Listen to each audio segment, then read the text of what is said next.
Today's I Do You Do lesson, we will be working with rate, a comparison of two quantities. Often the second quantity is time, but it can be anything. Let's start by reading the I Do problem.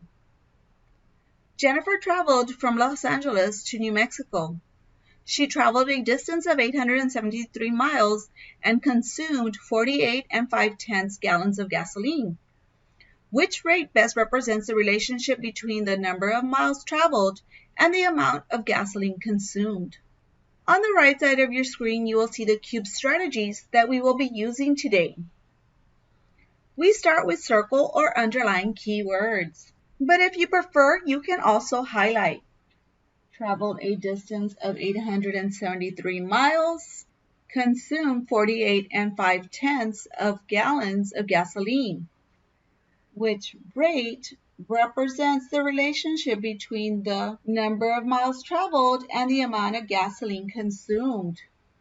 Then we box our question. Which rate best represents the relationship between the number of miles traveled and the amount of gasoline consumed? Next, we elaborate. I will use orange for miles and blue for gallons. 873 miles. 48 5/10 gallons of gasoline. Our final step is to solve the problem. Find the rate of miles per gallon. Let's start by writing a ratio. 873 miles in 48 5/10 gallons of gasoline. We can start by eliminating C, because it is not 873 miles traveled per gallon of gasoline. Next, we will divide 873 miles divided by 48 5/10. Remember, when we are working with decimals, we are working with powers of tens. We need to multiply by 10 on both the divisor and the dividend.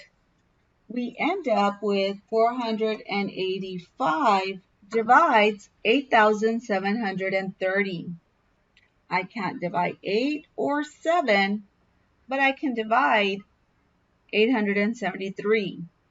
We end up getting 18. 18 miles per gallon. Our answer choice is B. We are now done with the I Do problem. At this time, you can move on to the You Do problem and use the cube strategies to solve.